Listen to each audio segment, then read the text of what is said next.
1시간 남았죠? 1시간 내에 어디까지 가야? 제주도까지 가야죠.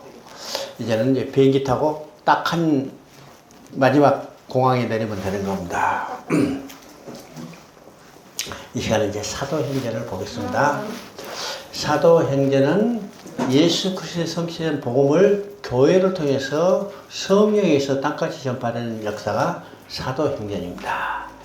그러면 우리가 사도행전 하면 지금까지 인식이 어때요? 야, 성령의 원사, 성령의 능력, 간 데마다 그냥 기적과 이사가 팍팍 나타난다. 이렇게 생각을 하죠.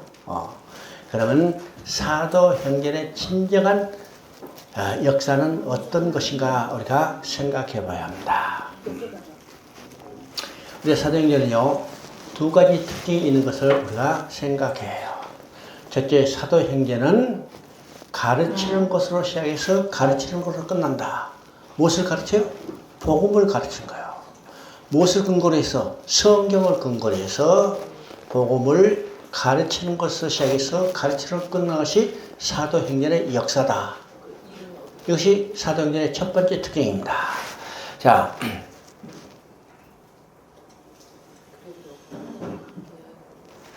사도행전 1장 3절 한번 읽어봅니다. 사도행전 1장 3절. 그가 고난 받으신 후에 또한 그들에게 확실한 많은 증거로 친히 살아계심을 나타내사 40일 동안 그들에게 보이시며 하나님 나라 일을 말씀하시니 했습니다. 여기서 하나님의 일을 말씀했다 하죠. 말씀했다는 것은 어떤가요? 가르친 겁니다. 가르친 거죠. 하나님 나라 일을, 무엇을? 하나님 나라 이것을, 다른 말로 복음입니다. 하나님 나라 일을 가르쳤다. 그러면요, 예수님이 40일 동안 제자들과 함께 계시면 40일 동안 하나님 나라 일을 가르쳤죠. 아까도 얘기했지만 내가 평생 소원은 뭘까? 40일 동안 함께 성경 공부해보는 겁니다. 그죠? 근데 4일 하기도 힘들어. 다 도망가. 그죠? 40일 동안. 예수님이 부활하신 예수님이 40일 동안 제자들과 함께 있으면서 하나님 나라 일에 관한 것을 말씀하셨다, 가르쳤다 그랬죠? 그러면 예수님이 하나님 나라 일에 대해서 말씀하실 때, 가르칠 때 근거가 무엇인가를 우리가 보게 되죠?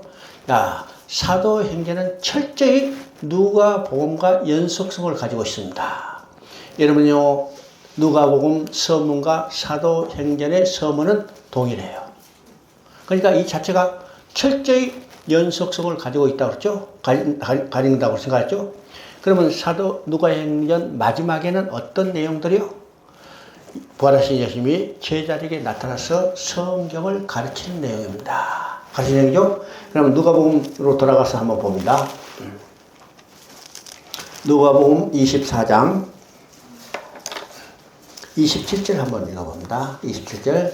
이에 모세와 모든 선지자의 글을 시작하여 모든 성경에 쓴 바 자기에 관한 것을 자세히 설명하시리라.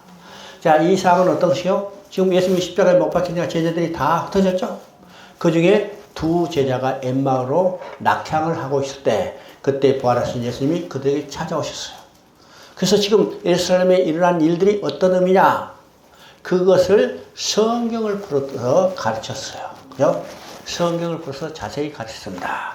그랬더니 32절을 한번 읽어본다. 32절.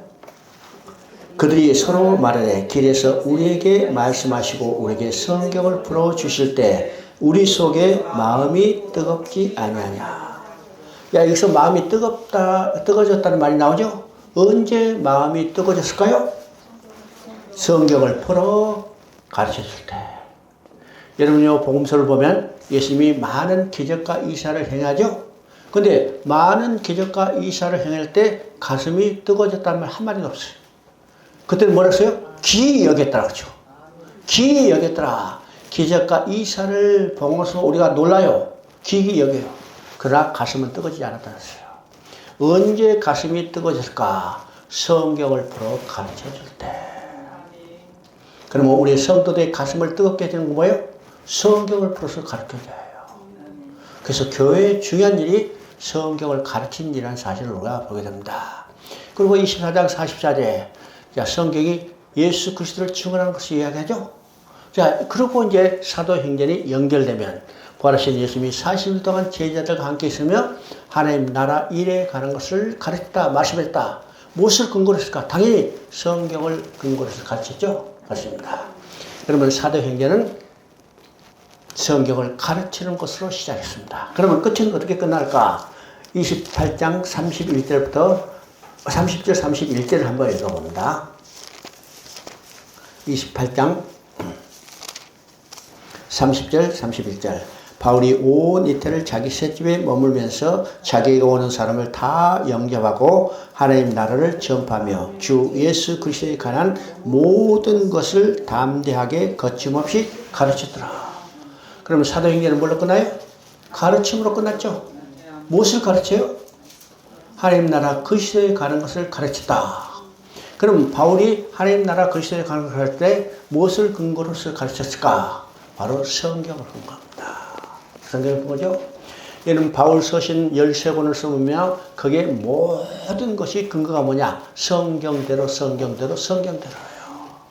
그럼 바울이 지금 로마에 입성해서 그들을 가르치는 것에 성경을 근거로 하나님 나라 그리스도의 것을 가르치죠. 그래서 사도행전의 첫 번째 특징은 가르침으로 시작해서 가르침으로 끝나는데 그 가르침의 근거가 무엇을 가르칠까? 하나님 나라 그리스도에 가는 것을 가르쳤는데 무엇을 근거로? 성경을 근거로 했다는 사실을 보게 됩니다. 그러면요, 그 중간은 어떨까? 중간도 모두 다 가르침이 있습니다. 자, 2장 41절, 42절에 자, 베드로가 설교하자 어떻게 해요? 설교하자 3,000명이 회개했죠? 그래서 예루살렘 교회가 생겼는데 첫 번째 말인가? 사도들의 가르침을 받아. 놀라운 얘기죠? 자, 11장 26절을 한번 읽어봅니다. 사도행전 11장 26절.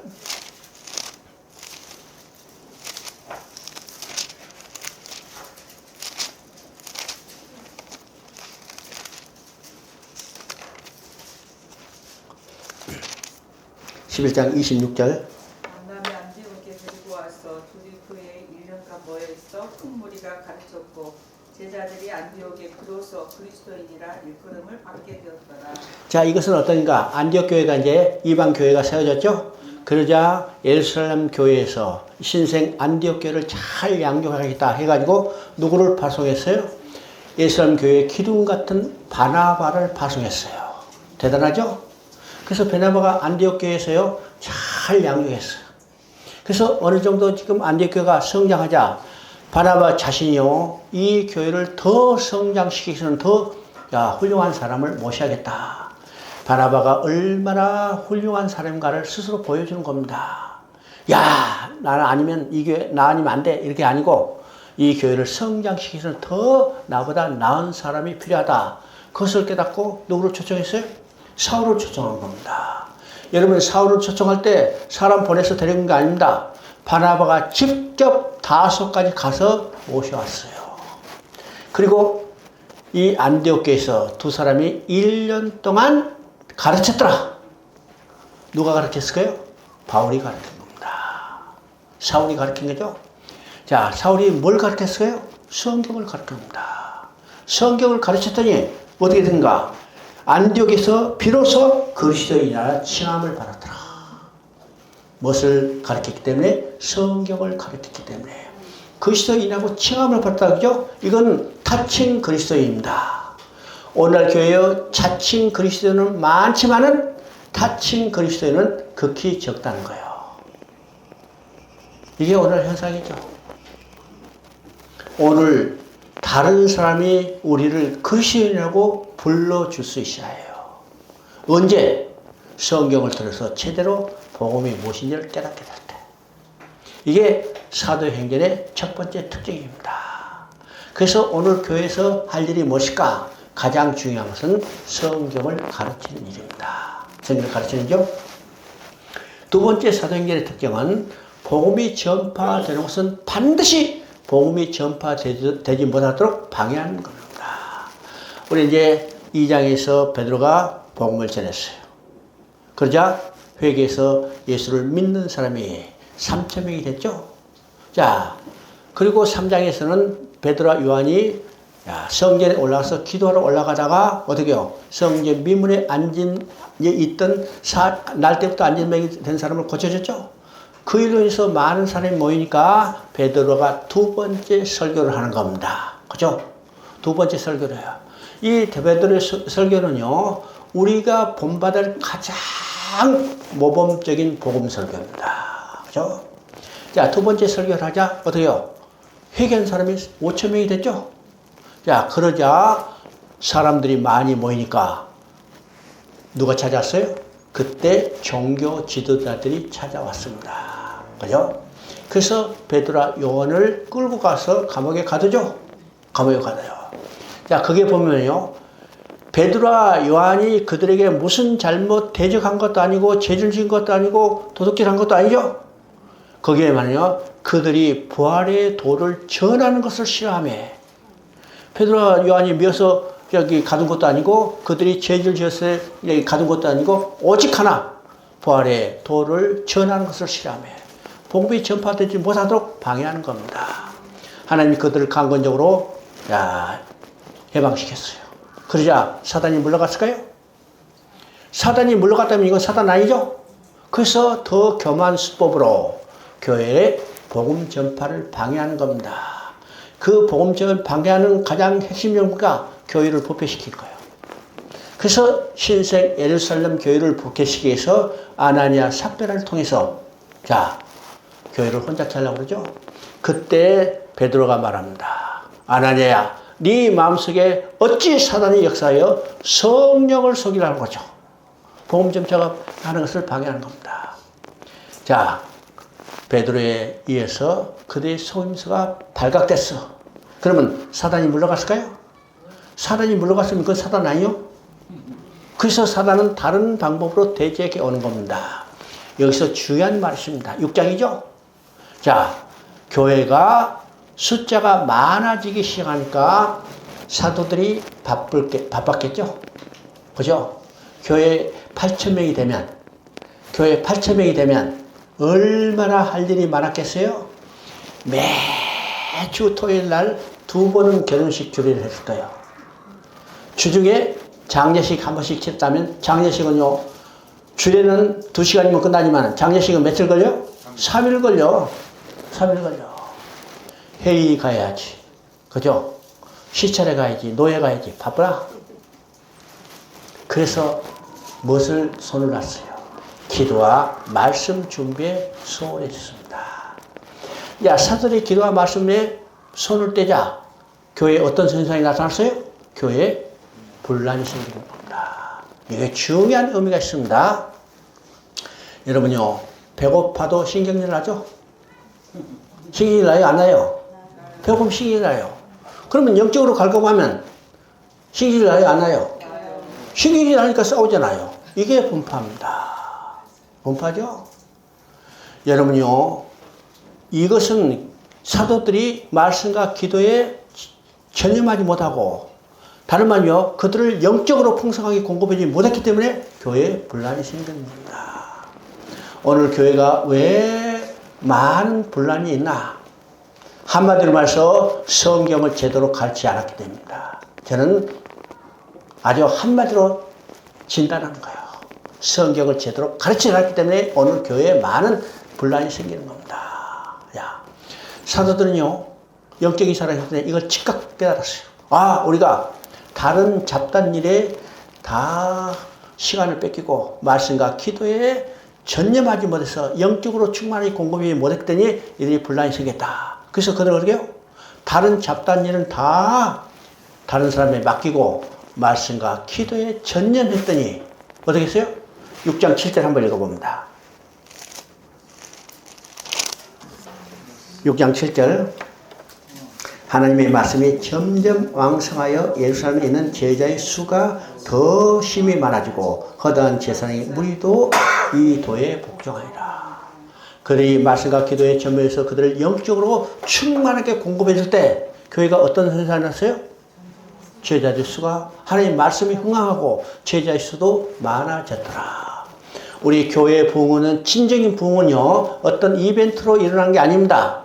말씀을 제대로 양육해서 그들의 말씀에 흥황해지고 제자 수가 늘어나는 거, 이게 진정한 부흥이라는 사실을 알아야 합니다.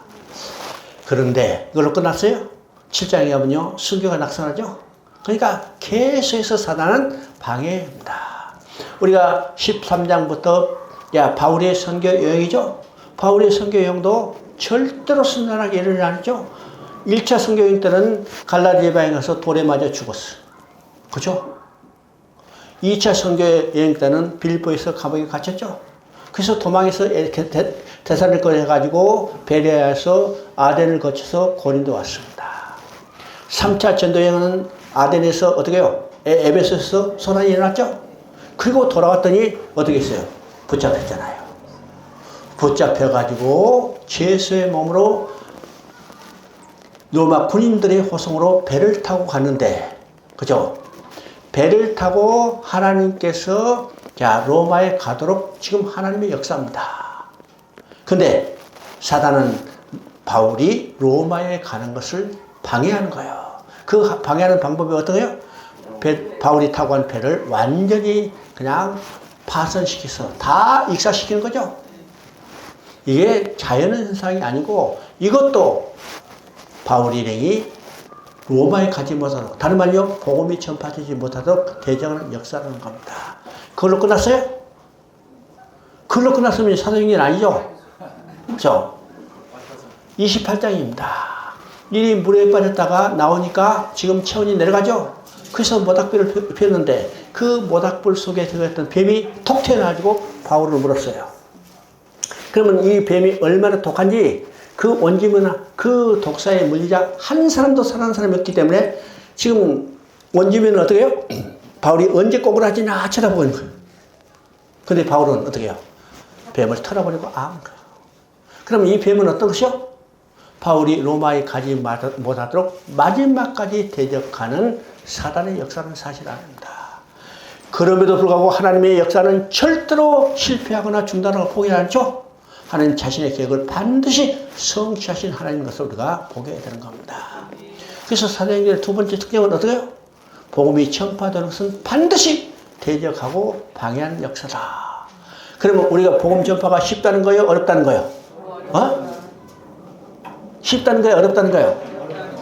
절대적으로 어렵다는 겁니다. 다른 말로 말하면 우리가 복음 전파할 때 아무런 어려움이 없다면 그건 복음 전파를 안 하고 있는 거예요. 이해가 돼요?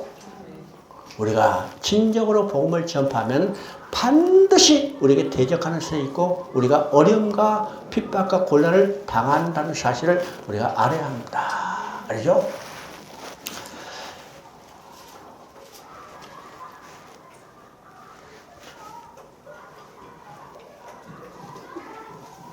사도행전 1장 4절 봅니다. 사도와 함께 모이사 그들에게 분부하여 이르시되 예루살렘을 떠나지 말고 내게 들은 바 아버지께서 약속하실 기다리라. 이건 이제 구약의 두 가지 약속이죠. 메시아를 보냈다는 약속과 성령을 보내시는 약속. 그래서 지금 메시아로 오신 예수님이 그 사명을 다 마치고 올라갈 때 아버지께서 약속하신 것을 기다리라. 성령을 기다리는 겁니다. 자, 그리고 1장 8절입니다. 오직 성령이 너희에게 임하시면 너희가 권능을 받고 예루살렘과 온 유다와 사마리아 땅까지 이르러 내 증인이 되리라 하시니라. 이건 누가복음에서 그대로 나온 겁니다. 누가복음은 너희는 내 증인이 되라. 24장 48절이었어요. 언제? 성령이 임하면. 그러면 성령이 임하면 너희에게 임하사 성령이 너희에게 임하시면 너희가 권능을 받고 오겠습니다. 그러면 이 권능을 받는다는 것이 많이 오해되기도 하죠. 권능을 받는다면 어떤 은사, 어떤 능력, 어떤 파워 이렇게 생각하지만 여기서 권능을 받는다는 것은 어떤 의미입니까? 권능을 받는 것은요. 성경의 말씀, 곧 하나님의 말씀을 잘 깨닫고 가르칠 수 있는 능력입니다. 이게 권능이에요. 자, 사도행전의 첫 역사를 봅니다. 사도행전이나. 자, 부활하신 예수님이 1장 3절에서 40일 동안 제자들과 함께 뭘 했어요? 성경 공부했어요. 성경 공부했죠? 그리고 이제 성령을 기다리라. 그죠? 성령을 기다리라. 그리고 1장 8절에 성령이 임하면 너희가 권능을 받고 예, 예루살렘부터 땅끝까지를 내 증인이 되라. 그죠? 증인이 되라. 사도행전 2장에 되니까 성령이 임했죠? 성령이 임했습니다. 성령이 임하자 베드로가 일어서서 담대히 설교를 하는 겁니다. 그러면 베드로의 설교는 어떤 거예요? 예수님과 함께 겪었던 그런 체험이 아닙니다. 철저히 성경을 들어서 복음을 증거하죠? 그러면 여러분 생각해 보세요. 베드로가 어떻게 유창하게 성경을 들어서 설교를 할 수 있을까? 우리가 성경은 그대로 나오죠? 베드로는 무식한 사람, 그렇죠? 무식한 사람이 어떻게 갑자기 이렇게 유창하게 됐을까? 우리가 생각해 봅니다. 권능을 받았어요. 언제? 성령이 임했기 때문에. 그 권능을 어떤 것이요? 성경의 말씀을 잘 깨닫고 가르칠 수 있는 능력. 언제 성경을 배웠어요? 40일 동안. 그렇죠? 이건 기막힌 이야기입니다. 여러분 40일 동안 성경 공부하면 유창하다. 한번 해봤으면 좋겠는데.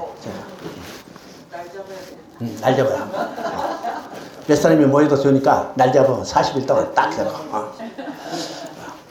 이게 진짜 중요한 순서입니다. 그죠?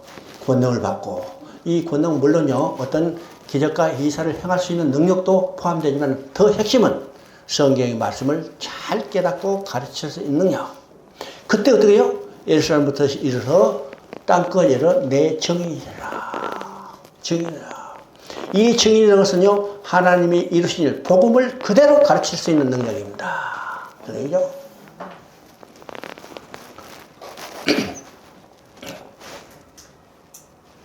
자, 15장 28절부터 29절까지 읽어봅니다. 성령아, 우리가 이 요긴한 것들 외에는 아무 짐도 너에게 지우지 아니하는 것이 옳은 줄을 알았으니 우상의 제물과 피와 목매어 죽인 것과 음행을 멀리할지니라. 지금 이제 사도행전 15장은 예루살렘 회의입니다. 이 예루살렘 회의는요, 교회 역사상 가장 중요한 회의입니다. 우리가 교회에서 배우면 여러 가지 회의 나오죠. 그래서 그런 회의들을 이해하지만 그 회의보다 더 중요한 회의가 어떤 회의일까? 바로 예루살렘 공회의라는 사실을 알아야 합니다. 왜일까? 이 공회에서 잘못 결정됐다면 기독교는 저 팔레스타인에 남아있는 지역 종교가 됐거나 아니면 2000년이 지난 오늘 시대는 없어질 수도 몰라요. 근데 여기서 올바른 결정이 일어났기 때문에 기독교는 세계 종교가 된 거죠. 그러니까 이 예루살렘 회의가 얼마나 중요한 것을 알아야 합니다. 그러면 이 예루살렘 회의는 어떤 것인가? 바울이 지금 1차 전도령을 했죠. 갈라디아 지방 가서 전했어요. 갈라디아 지방에서 전하는 복음은 뭔가? 오직 믿음으로 구원받는 이 이신칭의 교리입니다. 그런 데서 예루살렘에서 온 어떤 사람들, 이 예루살렘에 온 어떤 사람들은요, 유대인이 아니고 유대교에서 기독교로 개종한 유대 그리스도인들입니다. 이 유대 그리스도인들이 와가지고 뭐라고 써요? 야, 바울이 맞아. 말이 맞아. 믿음으로 구원받아. 그런데 그것만으로 되는 게 아니고 할례를 받고 절기를 지켜야 구원받는다. 이렇게 가르쳤어요. 그러니까 바울 일행과 이 유대 그리스도인 예루살렘에 온 사람들과 오랫동안 변론이 일어났죠. 근데 그것이 해결이 안 된 겁니다. 그래서 어떻게 하냐? 우리끼리 다툴 필요 없이 저 예루살렘의 사도회의에 이것을 정해서 야, 결정을 보자 해가지고 사도회의에 입은 거예요. 그래서 사도회의가 소집됐죠. 소집됐습니다. 그래서 그 예루살렘 회의의 의장이 누구냐? 예수님의 육체적인 동생, 육적 동생 야고보입니다. 이게 야고보죠. 자, 이 회의가 소집돼서 제일 먼저 변론한 사람이 누군가 이렇게 봐야죠. 제일 먼저 변론한 사람이 베드로입니다. 이게 중요한 의미가 있습니다. 자, 교회 역사상 이방인에게 제일 먼저 복음을 전한 사람이 누굴까요? 그죠? 교회 역사상 제일 먼저 이방인의 복음을 전하는 사람이 누굴까? 이 질문하면요. 빌립이다 그래요. 빌립이 사마리아에 가서 복음을 전했다. 또 구스 네시에게 복음을 전했다 얘기하지만은 여러분이 사마리아 사람도 근본적으로 이방인이 아닙니다. 왜요? 본래 이스라엘 12지파 중에 속했던 사람들이죠. 그리고 구스 내시도 이건 완전한 이방인이 아니에요. 자, 구스 내시가 지금 예루살렘에 왔다가 돌아가죠. 왜 예루살렘에 올라갔어요? 이 사람이 절기를 지키려 해서 왔습니다. 그러면 절기를 지키고 예루살렘에 올라갔다가 절기가 끝나자 그 사람이 다시 돌아갈 때 마차에서 읽었던 것이 뭐예요? 성경을 읽었잖아요.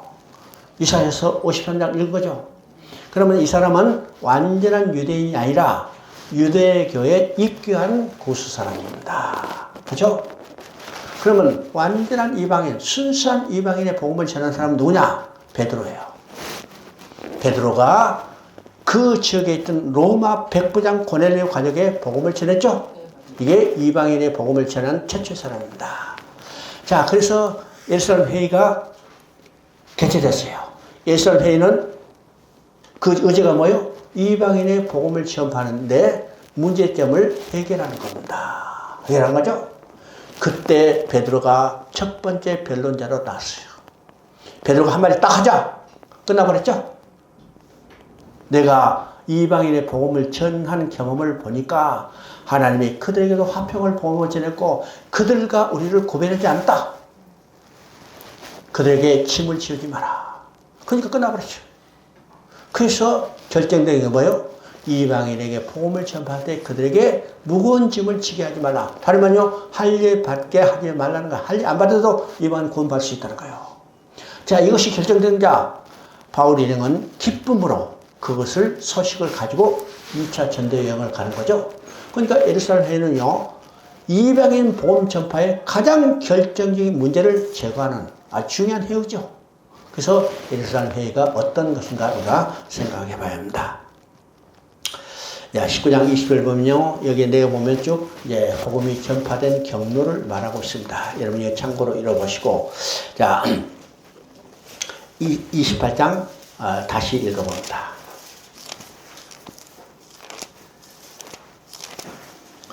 28장 30절 31절. 바울이 온 이틀을 자기 셋집에 머물면서 자기에게 오는 사람들을 다 영접하고 하나님의 나라를 전파하며 주 예수 그리스도에 관한 모든 것을 담대하게 거침없이 가르쳤더라. 자, 이것을 한번 여러분요, 이 장면을 한번 생각해 보세요. 바울이 온 이틀 동안 자기 셋집에 머물면서 자기에게 오는 사람을 다 영접하고, 그러면요, 바울이 지금 어떤 신분이요? 바울이 어떤 신분이요? 지금 완전히 재판이 끝나지 않은 미교수 신분이죠? 그래서 연금 상태입니다. 연금 상태면 지금 누가 지키고 있어요? 로마 군인들이 보쳐 쓰고 있는 거죠? 그러면 바울에게 찾아왔던 사람이, 자기에게 찾아온 사람이요, 하루에 몇 사람 됐을까? 하루에 몇 사람 됐을까? 일주일에 몇 사람 됐을까? 한 달에 몇 사람 됐을까? 여러분 한번 생각해 보세요. 나는 하루에 한 사람도 안 됐을 거예요. 그렇게 생각해요. 일주일에 몇 사람 됐을까요? 대여섯 사람 되죠. 어떤 때는 한 달에 한 사람도 안 찾아오는 경우도 있을 거예요. 그런데 자기에게 찾아오는 사람에게 어떻게 해요? 하나님 나라와 그리스도의 것을 담대히 거침없이 가르쳤더라. 바울이 핵심적으로 가르쳤던 사람은 누굴까? 누굴까요? 바울을 지켰던 군인들, 보초들입니다. 보초들이죠? 바울이 전했겠어요? 안 전했겠어요? 바울은 입만 열면 복음을 전한 사람이에요. 그래서 자기의 보초서는 이 보초병들에게 계속해서 복음을 전했죠. 몇 명이 될까요? 몇 명이? 두 사람이 보초섰다면 교대로 가면 몇 명이요? 3교대로 하면 6명이죠? 계속해서 복음을 전하고 또 자기에게 찾아온 사람에게 복음을 전했어요. 이 적은 일이, 그죠? 이 적은 일이 로마를 변화시키는 위대한 역사가 일어났다는 사실을 우리가 생각해 봐야 합니다. 알죠? 그래서 우리가 교회에서 성경 공부한다 하면요, 많이 모아놓고 성경 공부하려니까 안 돼요. 한 사람 모이면 그 사람에게 가르쳐요. 한 사람 앉아있으면 그 사람에게 가르쳐요. 내가 중국에서 성경 공부 학습을 했던 원리입니다. 원리요. 어디 가서라도 복음을 듣겠다고 초청하면 한 사람이라도 두 사람이라도 찾아가서 그래서 그것이 확산돼서 오늘 이게 나타난 거죠. 여러분요, 많은 사람에게 한꺼번에 복음을 전파하려고 하면 10년 가도 안 돼요. 근데 한 사람에도 복음을 전하면 10년 후면 엄청나게 영향을 미치죠. 자, 바울이 복음을 전했던 이 장면을 우리가 생각해 봐야 합니다. 알죠? 그 다음에 우리가 로마서를 봅니다.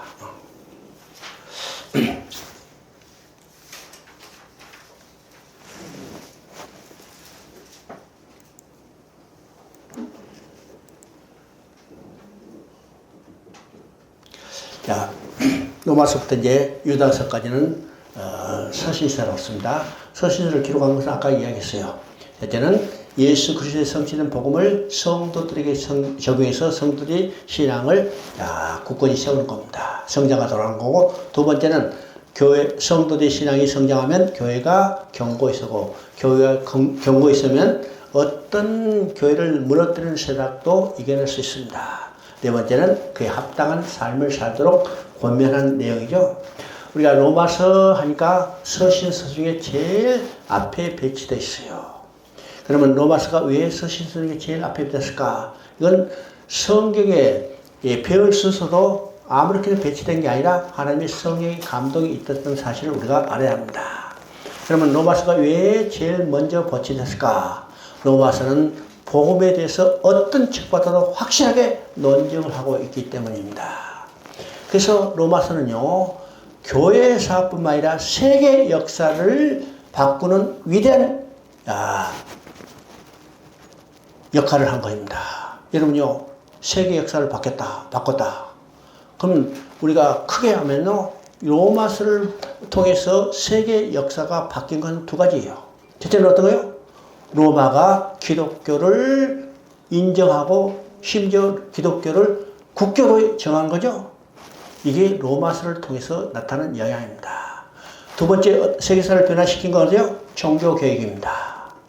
종교개혁은 교회사뿐만 아니라 세계 역사를 바꾼 참으로 유명한 사건이죠. 그럼 종교개혁의 근원이 뭐예요? 로마서 1장 10절입니다. 그러니까 로마서는 그만큼 세계 역사뿐만 아니라 교회사를 바꾸는 중요한 역할을 했죠. 왜일까? 로마서가 가장 복음에 대해서 확실하게 논증했기 때문입니다. 그러면 로마서가 어떻게 해서 복음에 대해서 가장 확실하게 논증했을까? 이건 로마 교회의 영향과 로마 교회와 관련이 있습니다. 그러면 바울이 이제 13권의 서신서를 썼을 때, 수신자가 두 종류가 있습니다. 수신자, 첫 번째는 편지를 받는 교회가 있어요. 이 교회는요, 로마 교회로부터 시작해서 데살로니가 교회까지 7교회죠. 7교회 9권의 서신서를 썼습니다. 또 편지를 받는 수신자가 있습니다. 수신자 디모데, 그 다음에 디도서, 그 다음에 빌레몬, 이 사람이죠. 그러면 7개의 9개의 서신서를 쓸 때 다 그 교회가 안고 있는 문제를 해결하기 위한 지침으로 써진 것이 서신서의 내용이에요. 그러면 이 문제를 해결하는 가장 핵심적인 건 뭘까? 바로 복음이 무엇인지를 정확히 알아야 한다는 거예요. 복음이 무엇인지를 안다면 너희 나타나는 문제를 해결할 수 있다. 그래서 서신서의 전반부는 뭐예요? 복음이 무엇인가를 논증하고 있는 겁니다. 그 중에 로마서죠. 그러면 우리가 다른 교회들 여러 가지 볼 수가 있는데, 다른 교회들은 뭔가 바울이 가르쳐서 세웠거나 바울이 가르친 제자에서 교회들이 세워졌어요. 근데 로마 교회는 언제 누가 세운지 아무도 알 수 없죠. 그러면 로마 교회가 언제 세워졌는가? 우리가 그것을 유추할 수 있는 것이 있는데, 그게 어디냐? 사도행전 2장 10절입니다. 사도행전 2장 10절 한번 읽어봅니다.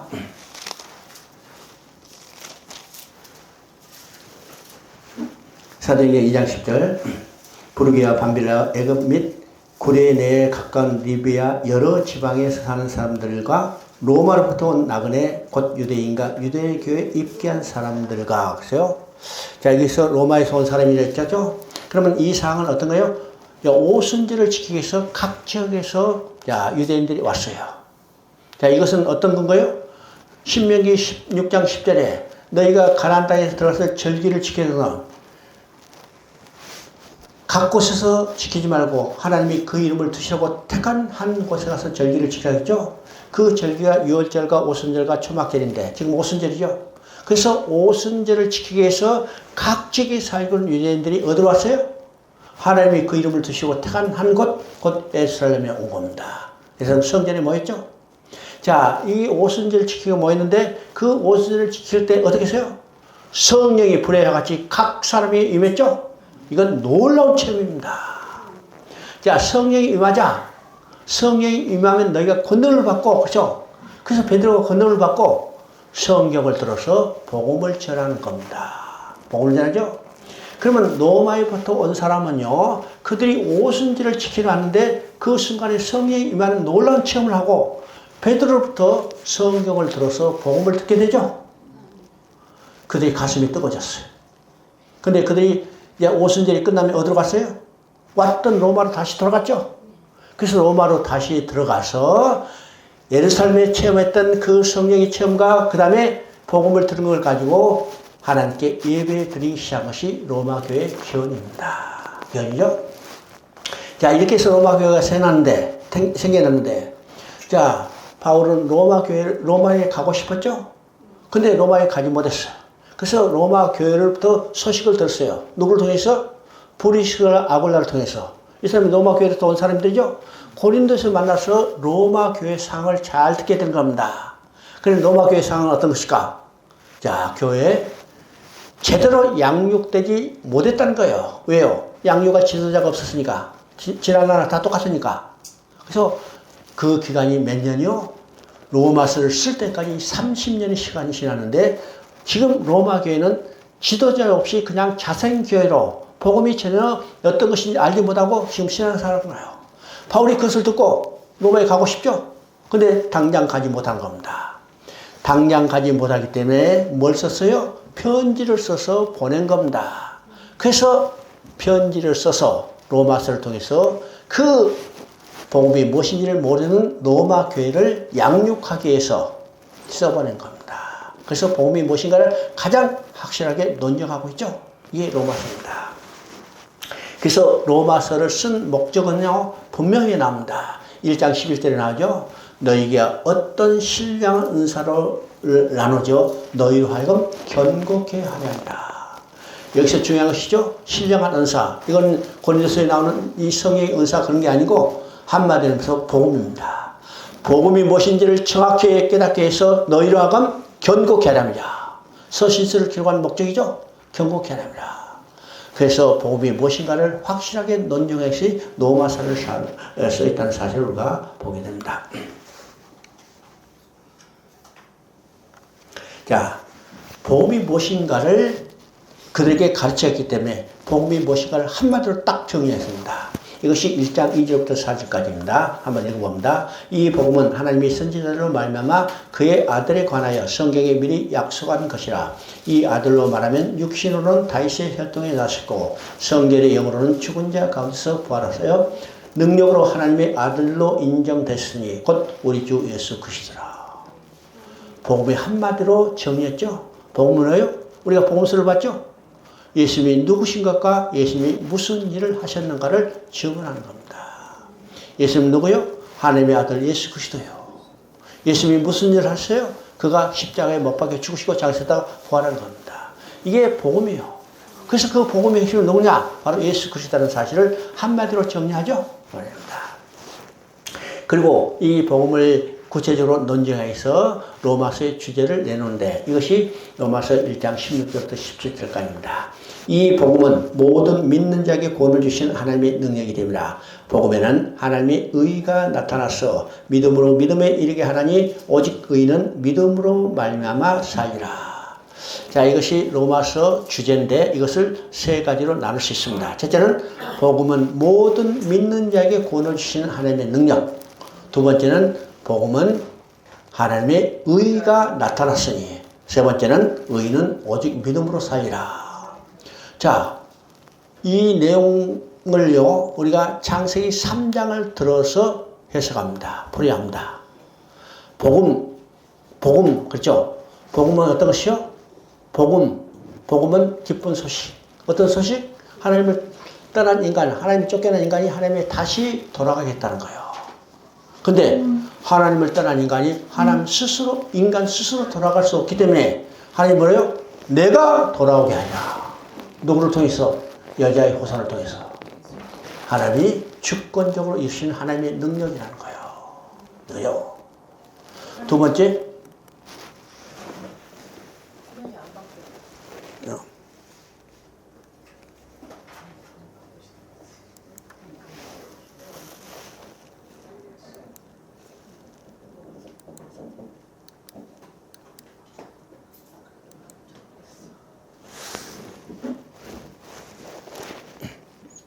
이게 시간 다 되니까 찐바해. 예.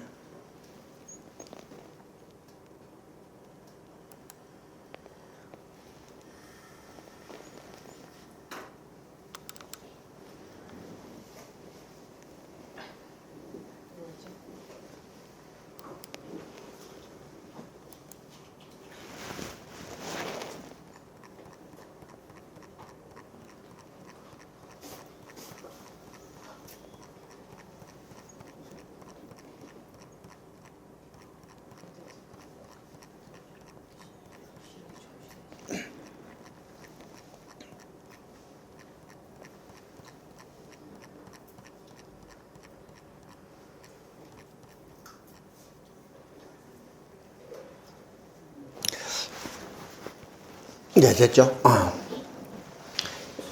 창세기 3장을 통해서 이걸 해서요. 그죠?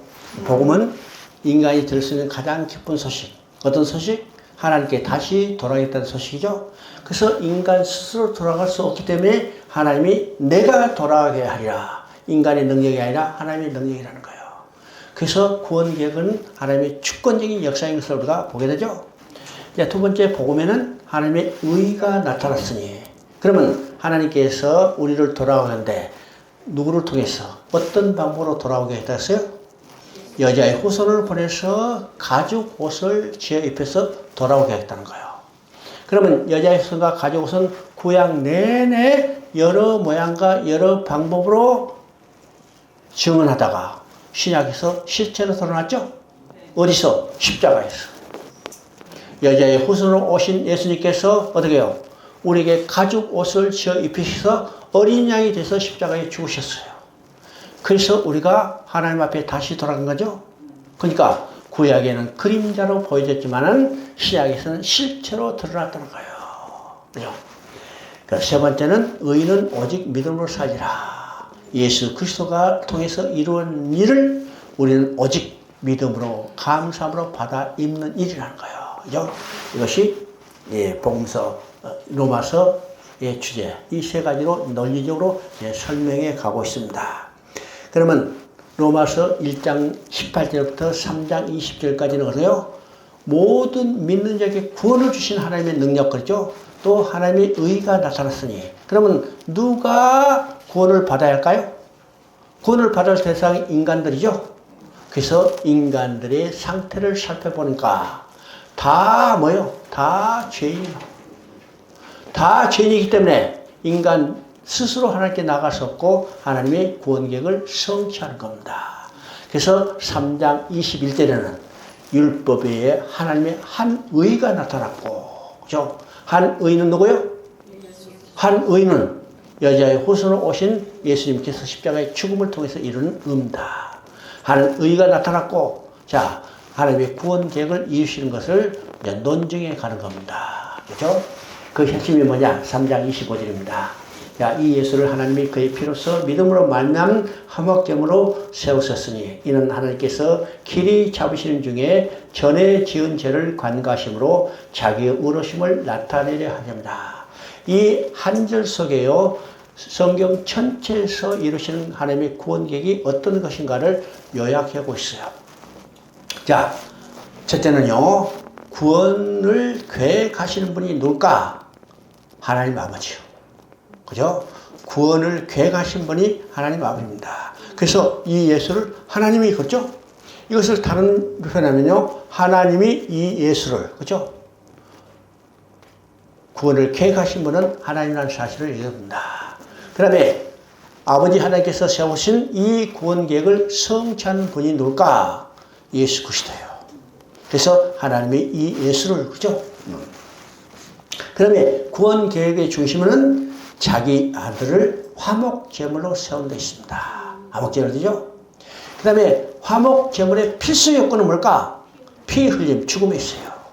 화목 제물로 세웠다 하더라도 그가 죽지 않으면요 절대로 우리 구원이 성취되지 않죠. 그래서 화목 제물을 세우는데 그 화목 제물의 필수 요건은 죽음, 피 흘림에 있다는 겁니다.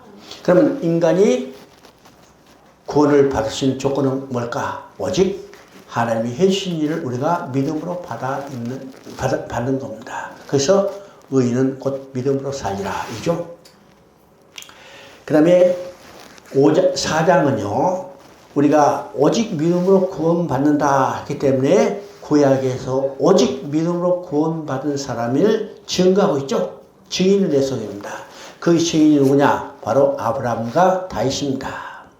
왜 아브라함과 다윗을 증언을 냈을까요? 구약의 증거 능력은 두 사람이 증언을 해야 해요. 그렇죠? 그래서 아브라함과 다윗을 낼 뿐만 아니라 이 아브라함과 다윗도 다른 조건이나 다른 행위가 아니라 오직 믿음으로 구원받았다는 사실을 그들이 가장 존경하고 대표적인 인물을 내세워서 보여주고 있습니다. 그러면 아브라함이 믿음으로 구원받았다는 것은 창세기 15장 6절을 통해서 말하죠. 그 다음에 다윗이 믿음으로 구원받았다는 사실은 시편 32편 1절을 들어서 증언하고 있습니다. 그러면 시편 32편 1절이 왜 믿음으로 구원받게 되는가? 누구를 믿음으로 구원받게 되는가를 증언해 주는데, 그러면 시편 32편 1절을 한번 읽어봅니다.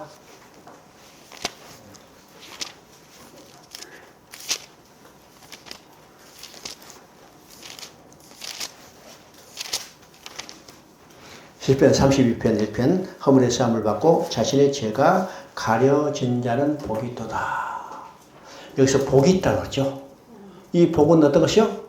하나님께 다시 돌아가서 하나님과 함께 살면서 누리는 복입니다. 복이 있도다 했죠. 그러면 누가 복이 있는가? 허물의 사함을 받고 자신의 죄가 가려진 자. 여기서 가려진 자죠. 가려진다는 것은, 가렸다는 것은 어떤가요? 벗었기 때문에 가려진 거예요. 벗었다는 것은 어떤가요? 성경에서 벗었다는 것은 죄를 이야기하는 거죠. 죄진 인간은 하나님 앞에 설 수 없어. 그래서 하나님 앞에 쫓겨났어. 하나님 앞에 다시 들어가서는 거예요. 벗은 옷을 가려야 해요. 그래서 하나님께서 아담과 하에게 가죽 옷을 지어 입혀주신 거죠. 그런다. 그러면 지금 다윗이 허물이 사함을 받고 죄가 가려진 자의 복에 대해서 이야기했습니다. 그러면 이 시편은 언제 졌을까? 이 시편은 언제 졌을까? 자, 바울이 죄를 범했죠. 그 죄는 어떻게요? 바세바와의 불륜의 관계를 맺고 그것을 숨기기 위해서 그 남편 우리까지 죽였어요. 바울은요, 살인죄와 간음죄에 엄청난 죄를 지었죠. 당시로만요, 유대 율법에 의해서 어떻게 해요? 완전히 돌에 쳐 죽임을 당해요. 이건 왕이라도 쳐 죽임을 당하는데 다윗이 왕이기 때문에 아무도 다윗의 죄를 지적하지 못해요. 왜요? 잘못을 했다 지가 뭐가 날아가니까. 근데 자신은 알고 있었죠. 무거운 양심의 가책을 받고 있을 때 하나님이 나단 선지자를 통해서 다윗의 죄를 지적합니다. 가난한 자의 양을 뺏은 사람은 당신이요. 이 지적을 받고 다윗이 하나님 앞에 엎드려서 간절히 회개의 기도를 드립니다. 그 회개의 기도가 마치자 하나님은 나단을 통해서 다시 선포합니다. 왕이시여, 여호와께서 당신의 죄를 사하였나이다. 그죠? 이 사하였다는 선포를 듣고 다윗이 지은 시가 바로 32편입니다. 허물의 사함을 받고 죄가 가려진 자의 복에 대해서. 그러면 다윗은 무엇을 믿었어요? 가려졌다고 그랬죠? 그러면 가려지면 누구를 통해서 가릴 수 있어요? 어린 양, 곧 가죽 옷을 받아 입어야만 가려지죠? 그러면 어린 양 가죽 옷은 누구요? 곧 예수 그리스도. 그러면 다윗도 예수 그리스도를 믿음으로 의롭다 했다. 하나님 앞에 돌아갔다. 복을 얻은 자가 된 것을 이야기합니다. 그리고 이제 5장에서는 구원받은 자의 축복, 구원의 결과가 무엇인가를 이야기해요. 이건 아까 얘기했죠? 그러나 다시 한번 읽어봅니다. 그러므로 우리가 믿음으로 의롭다 하심을 얻었은즉 우리 주 예수 그리스도로 말미암아 하나님과 더불어 화평을 누리자. 또한 그로 말미암아 우리가 믿음으로 서 있는 이 은혜의 달아감을 얻었으며 하나님의 영광을 바라고 증거하니라. 여기서 믿음으로 의롭다함을 얻었은즉, 다르면요 믿음으로 하나님 앞에 나아갔은즉, 그렇죠? 의롭다는 말이 어떤 개념인가? 믿음으로 하나님 앞에 돌아갔은즉. 그러면 우리가 누릴 축복은 어떤 것인가? 세 가지요. 하나님과 화평을 누리고 은혜 앞에 나아가고, 세 번째는 궁극적으로 하나님의 영광을 바라고 즐거운 삶을 누리는 것이라는 겁니다. 이것이 우리가 예수를 믿는 쪽 교회에 다니는 궁극적인 목적이라는 사실을 우리가 알게 됩니다. 그 다음에 이제 히브리서입니다. 히브리서는요, 성경 신약 27권 중에 가장 오랫동안 논란이 되고 성경으로 결정하는 것에 대해서 많이 왔다 갔다 했죠. 그런데 히브리서는 마지막에 바울의 저작을 인정하고 성경 27권에 포함시켰어요. 그러나 오늘은요, 히브리서를 바울 저작으로 인정한 사람 아무도 없죠. 그래서 우리가 바울 서신 13권 할 때 전에는 히브리서까지 포함해서 14권이라고 했는데 요새는 13권만 이야기해요. 히브리서는 빼가지고 히브리서는 어디에 넣어요? 공동서신에 포함시키죠. 자, 히브리서가 독특한 책인 것을 우리가 보게 됩니다. 그래서 히브리서는요, 저자가 누군지 몰라요. 그러면 이 정경으로 결정할 때 가장 첫 번째 기준이 누구요? 뭐예요? 사도성이요. 누가 저자냐? 근데 히브리서는 저자니가 누군지를 모르기 때문에 어떻게 해요? 성경의 정경으로 결정할 수 없어. 근데 히브리서의 내용을 보니까 너무 중요한 책이죠? 그러니까 뺐다 넣었다가 신경을 하다가 마지막에 바울의 저작을 인정하고 성경의 정경으로 넣은 겁니다. 이거죠. 그렇다면요, 히브리서의 중요성을 우리가 다시 한번 확인해야 해요.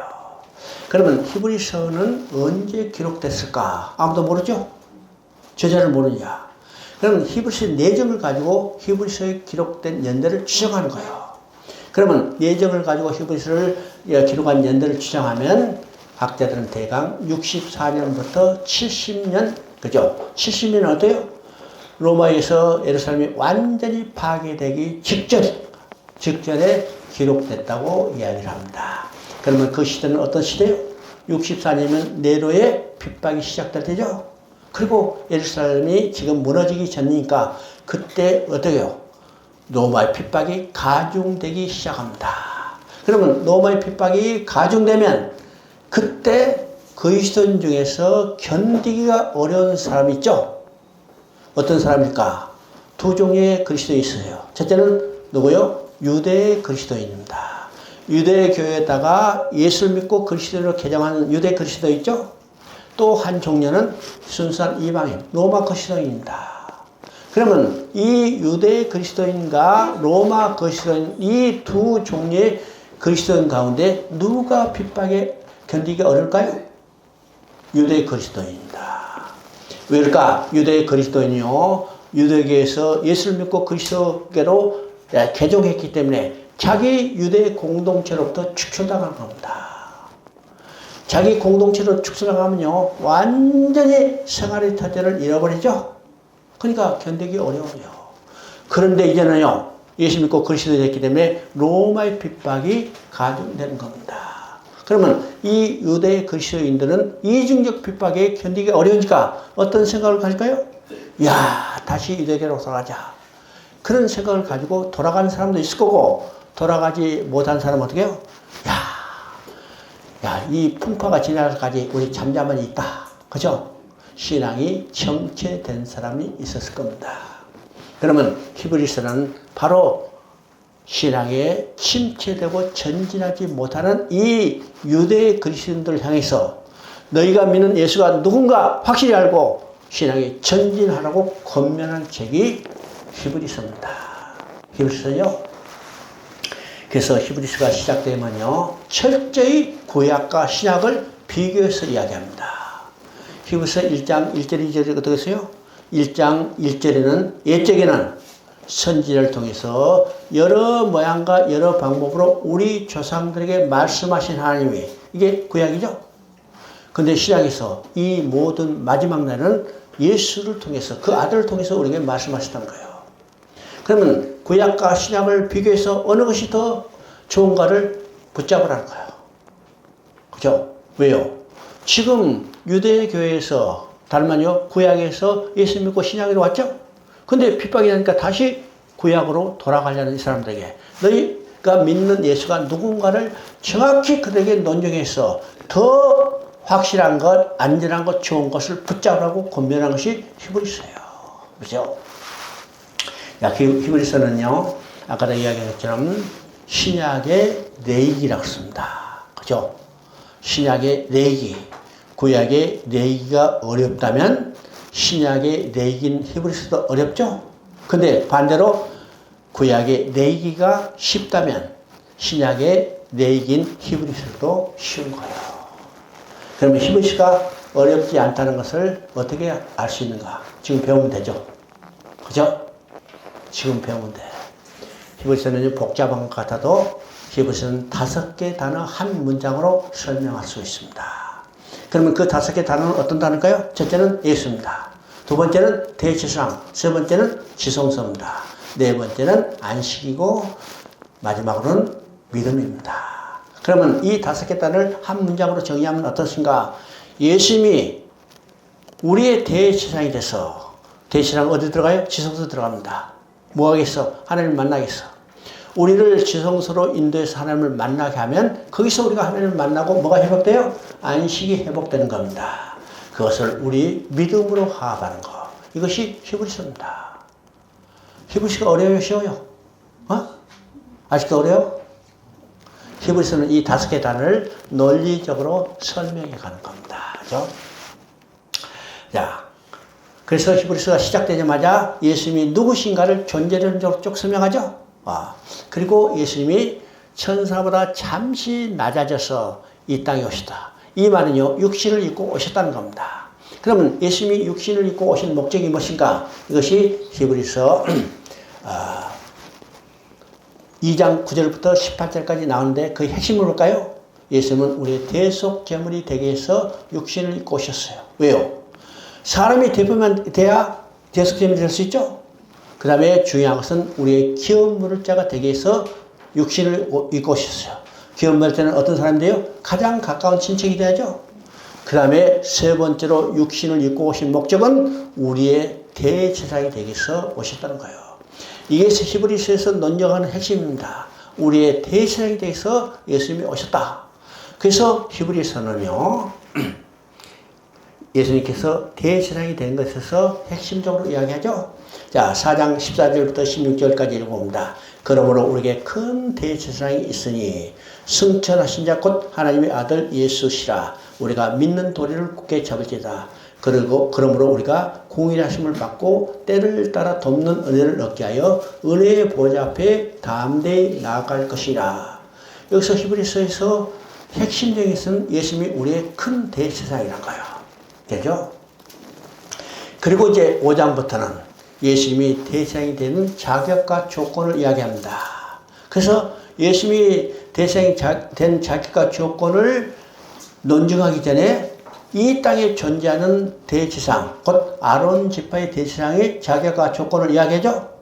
그러면 아론 지파의 대제사장의 자격과 조건은 어떤 것인가? 사람 가운데 처한 자예요. 또 하나님의 부르심을 받아야 해요. 자, 이것이 예수님의 대제사장, 이 땅에 존재하는 대제사장의 자격과 조건인데, 이 자격과 조건에 합당해야 예수님은 우리의 큰 대제사장을 부를 수 있죠. 그러면 예수님도 사람 가운데 처한 자예요. 그래서 예수님은 우리의 대제사장이 돼서 육신을 입고 오셨어요. 그리고 그분은 하나님의 아들이에요. 하나님 부름 받는 자죠. 그리고 지금 7장부터 10장까지는 우리의 큰 대제사장 되신 그분이 구약의 제사장과 비교해서 어디서 어떤 일을 어떻게 완성해 하는가를 논증해 가는 겁니다. 논증해 가는 거죠. 이것이 7장부터 10장까지요.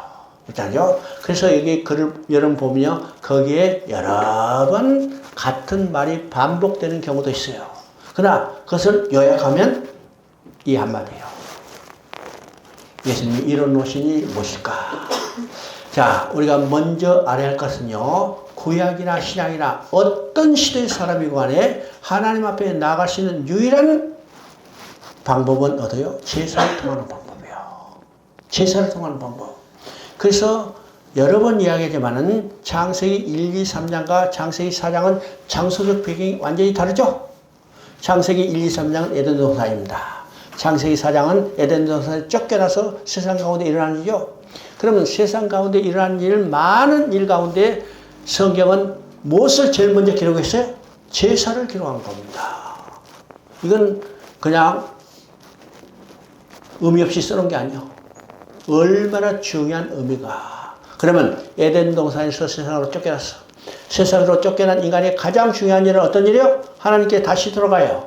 하나님께 다시 돌아가는 유일한 길은 뭐냐? 오직 제사라는 것을 보여주기 위해서 세상 가운데 일어나는 일 중에 가장 먼저 제사를 있는데 그 제사도 어떤 제사를 드려요? 피 흘림의 제사를 드려야만 하나님 앞에 나아갈 수 있다는 거예요. 그래서 아벨은 침수의 채석기로 제물을 드림으로 하나님께 나갔어요. 하나님 받아주죠? 그래서 구약이나 신약이나 어느 시대든지 하나님 앞에 나아갈 수 있는 유일한 길은 오직 제사예요. 그죠? 그러면 구약의 제사와 신약의 제사가 어떻게 다른가를 우리가 알아야 합니다. 그래요? 그러면 제사를 드릴 때는 세 가지 요건이 시작합니다. 첫째는 대제사장, 두 번째는 제물이 시작하고 세 번째는 제단이 시작합니다. 제단이 시작하죠? 그러면 우리가 구약의 제사를 봅니다. 구약의 대제사장은 누구예요? 아론의 계열이에요. 그러면 아론의 계열이면 두 가지 유한 인성입니다. 첫째는 어떤 거예요? 사람 가운데 취한 자고 사람 가운데 취한 자이기 때문에 그도 죄인이요. 그렇죠? 사람 가운데 취한 자이기 때문에 그도 죄인이요. 여러분 내기 16장을 보면요. 아론의 대제사장이 백성 전체를 위한 속죄제를 드릴 때 먼저 자기를 위한 속죄제를 드리는 거예요. 왜요? 그도 죄인이기 때문이요. 그러면 아론의 계열의 제사장은 사람 가운데 취한 자 그도 죄인이죠. 두 번째 유한성은 어떤 거예요? 그가 생명이 있는 범위 내에서만 제사장 노릇을 할 수 있어요. 아론이 죽으면 그 아들이 하고 그 아들이 죽으면 또 그 아들이 하고 그래서 많은 제사장들이 있죠. 그래서 아론 계열의 제사장은 두 가지 유한성. 그래서 이것은 어떠해요? 결국 불완전한 대제사장입니다. 그 다음에 제물이 시작하죠? 제물은 뭘로 드렸어요? 짐승의 피로 제물을 드렸습니다. 짐승의 피가 우리의 죄를 대속할 수 없죠? 왜요? 짐승이 우리를 대표할 수 없기, 인간을 대표할 수 없기 때문에. 그래서 짐승의 피로 제사를 드리는 것은 이건 불완전한 제물이요. 피 흘림 없이는 제사함이 없느라는 이것에 대한 예표에 불과합니다. 그래서 짐승의 피로 드리는 제물은 불완전한 제물이죠. 그 다음에 세 번째는 제단이 시작합니다. 그러면 제단은 어떤 거요? 땅에 있는 사람이 지은 성막의 제단이죠. 이것은 하늘에 있는 참 것에 대한 그림자입니다. 우리가 출애굽기 28장 25절에서 봤죠? 출애굽기 25장에서 성막을 지으라는데 그 성막의 두 가지 개념. 첫째는 하나님이 그 백성과 함께 있다는 거예요. 두 번째는 내가 보여준 모양대로 지으라. 그렇죠? 여기서 중요한 의미가 있죠?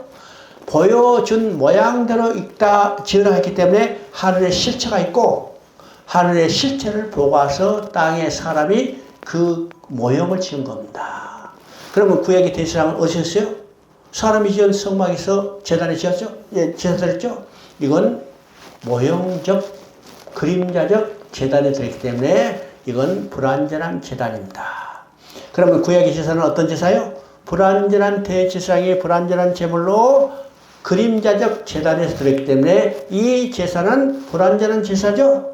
불완전한 제사를 드렸기 때문에 우리의 죄가 사해지지 않았고 완전히 사해졌고 우리의 죄가 사해졌기 때문에 하나님께 나갈 길이 열리지 않았어요. 그래서 성막의 휘장은 찢어지지 않았습니다.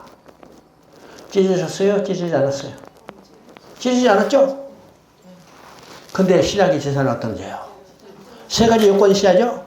첫째, 대제사장입니다. 신약의 우리의 대제사장은 누구요?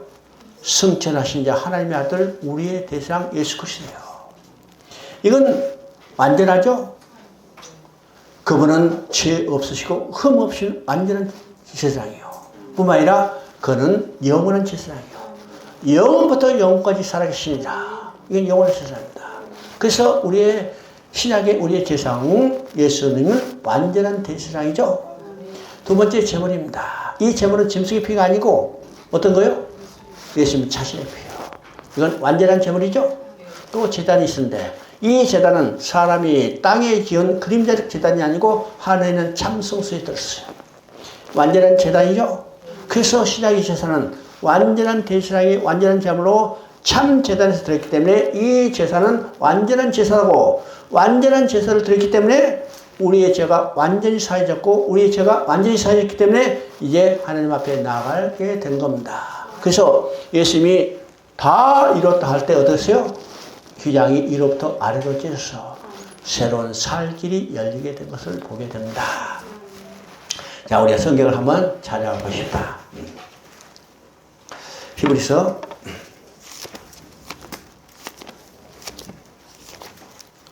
히브리서 10장 1절부터 3절까지 한번 읽어봅니다. 4절까지.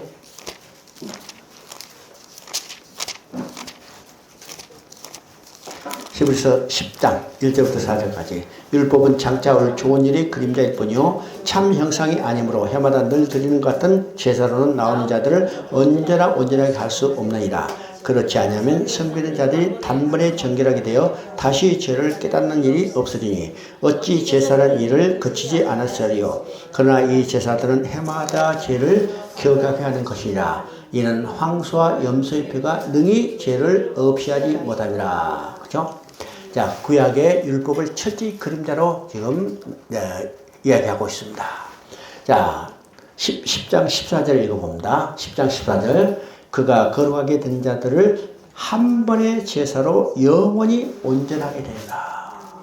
여기서 중요한 말이죠. 한 번의 제사로. 구약 시대는 반복적으로 드렸죠. 근데 이게 한 번의 제사입니다. 또 온전하고 영원하게 됐습니다. 구약의 제사는 불완전했기 때문에 또 드렸어요. 영원하지 못했기 때문에 유효기간이 지나면 또 드렸어요. 근데 예수님의 제사는 한 번의 제사로 완전하고 영원한 제사였습니다. 그렇죠? 18절을 봅니다. 18절.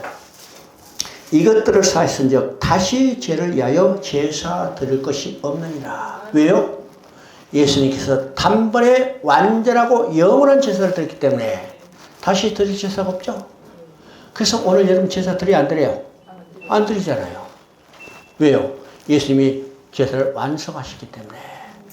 우리는 오늘 예수님이 완성한 제사를 우리의 믿음으로 받아들이면 되는 겁니다. 이런 거죠?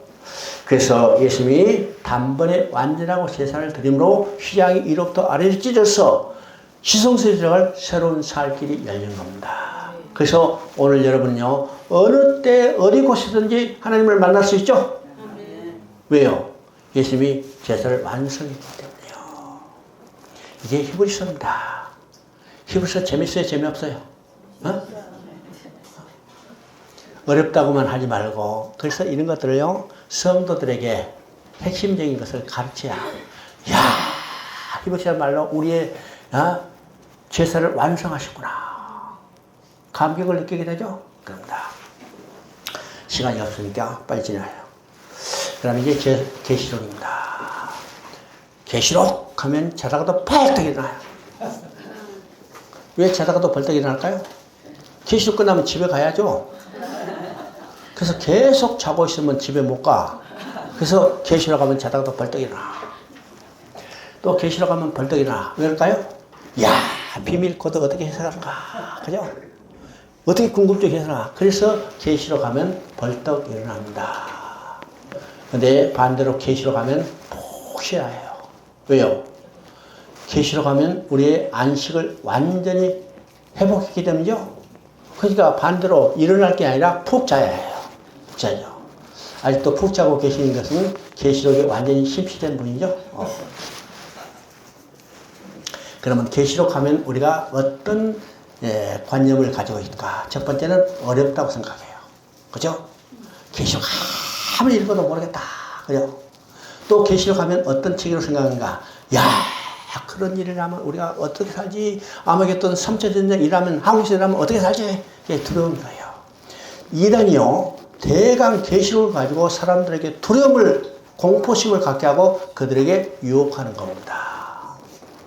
그러면 계시록은 어려운 책일까요? 계시록은 어려운 책일까요? 생각합니다. 성경은 어떤 책이요? 연애편지요. 성경은 양육일기예요. 그러면 계시록은 성경이 아니요? 계시록은 성경이 아니요? 성경이잖아요. 그럼 계시록은 연애편지고 양육일기고 어려워요? 쉬워요? 쉬워요. 재밌어요? 재미없어요? 재밌어요. 이 관점이 바뀌어야 합니다. 그죠? 두 번째, 계시록은 그런 일이 나면 어떻게 살까? 두려워하죠. 성경은 하나님께서 우리에게 공포심을 주기 위해서 써졌어요? 아니요. 성경은 하나님께서 우리에게 기쁨을 주시기 위해서 쓴 거예요. 그러니까 계시록이 우리가 도는 책이 아니죠? 도는 책이 아닙니다. 계시록은 어떤 책인가?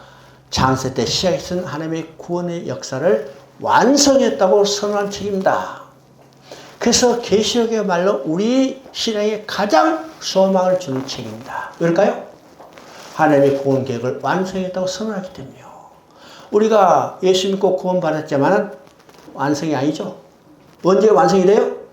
계시록 21장 6절에 다 이뤘다고 선언될 때 완성이 되는 겁니다.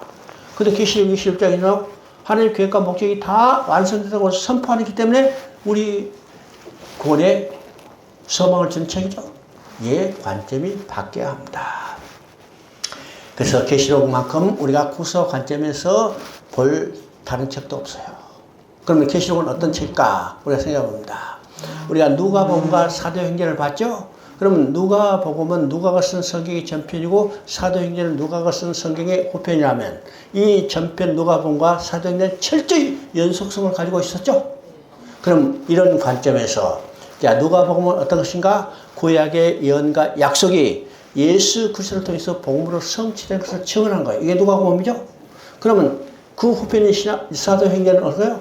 전편에 성취된 복음을 교회를 통해서 성령에서 땅까지 전파된 역사입니다. 그러니까 이건 철저히 연속성을 가지고 있죠.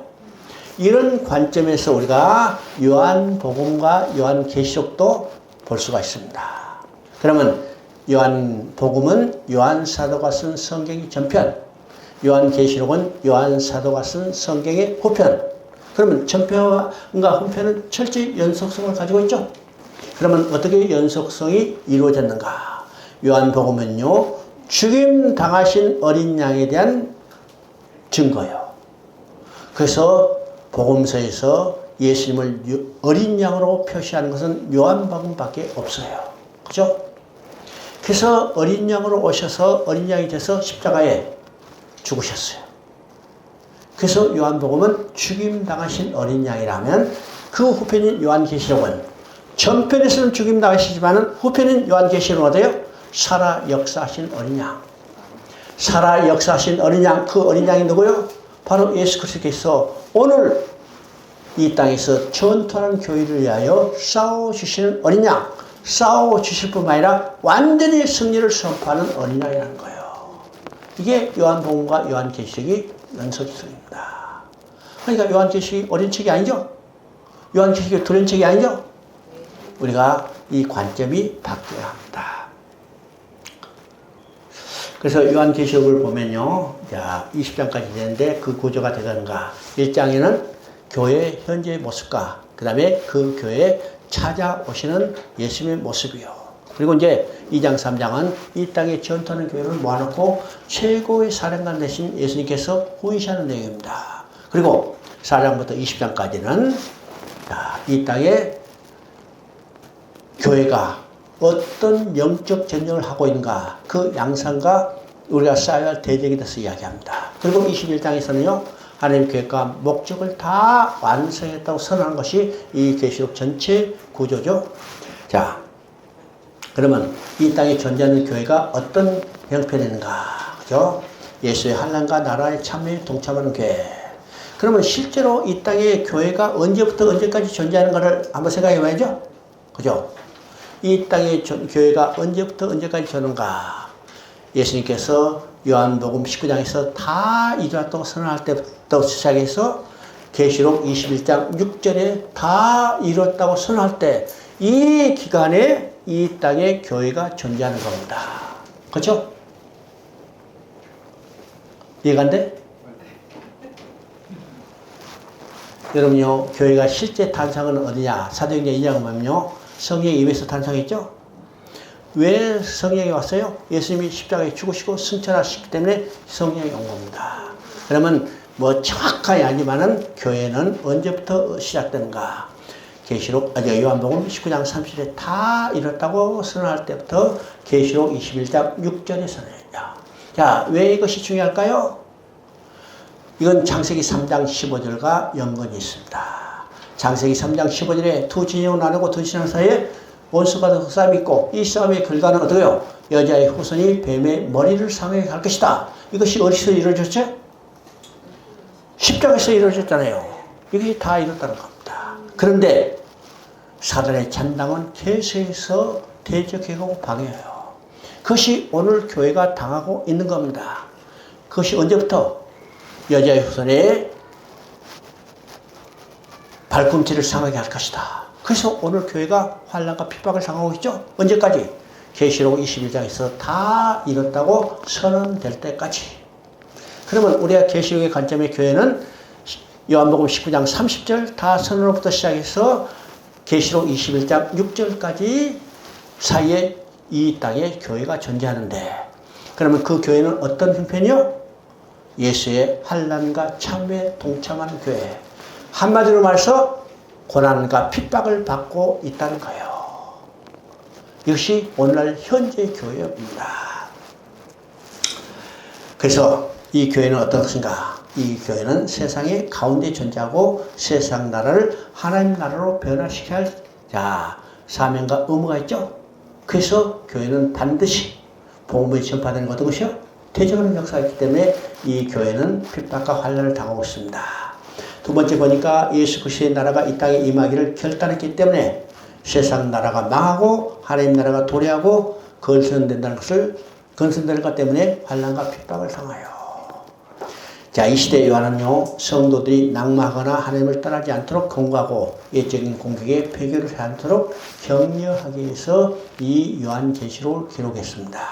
그러면 이 요한계시록은 오늘 누구에게 주신 책이요? 오늘 우리에게 주신 책입니다. 자, 우리가 성경은 1차적인 독자와 2차적인 독자가 있다고 그랬죠? 그럼 1차적인 독자는 요한이 이 편지를 쓸 때, 계시록을 쓸 때 존재했던 그 당시 사람들이요. 그럼 그 당시에 존재했던 사람은 편안히 살았어요? 아니면 환난과 핍박을 당했어요? 엄청난 환난과 핍박을 당하고 있죠. 이것이 교회의 현실이에요. 그들에게 배도하지 않고 믿음을 굳건히 견지하도록 격려하게 쓴 편지라는 겁니다. 그러니까 이 편지의 목적을 통해서도 앞으로 역사적인 사건이 언제 어떻게 일어날 걸 맞추는 예언이 아니라는 거야. 환난과 핍박을 당하고 있는 그 당시의 성도들에게 그들을 신앙을 굳건히 세워주고 그들이 배도하지 않고 환난에서 견딜 수 있도록 그들에게 위로와 권면을 주기 위한 책이라는 사실이요. 그렇다면 똑같이 오늘 환난과 핍박을 당하고 있는 우리에게도 이 계시록을 통해서 뭘 받아요? 위로와 권면이 이루어진다는 겁니다. 뿐만 아니라 계시록의 주제는 예수 그리스도의 재림 이전에 성도들의 준비에 관한 것이다. 이것이 계시록의 핵심입니다. 그러면 지금 환난과 핍박을 당하고 있는 이 교회에게 주님이 찾아오셨죠? 주님이 찾아오셨습니다. 그러면 이 찾아오신 주님은 어떤 모습일까? 우리가 13절부터 보면요. 처음에 보면요. 발에 끌리는 흰옷을 입고 허리는 금띠를 예들었어요. 이건 구약의 대제사장의 모습입니다. 구약의 대제사장이 돼서 우리의 죄를 사시고 십자가에 죽으셨어요. 그렇죠? 근데 그분이 이 땅에 환난과 핍박을 당하고 있는 교회를 위하여 싸워주시러 오시죠? 그래서 그 모습이 어떤가요? 발에는 빛나는 주석 같은 신발을 신고 입에는 예리한 검을 붙었어요. 이건 대제사장의 모습이 아니라 전투하는 군인의 모습이죠.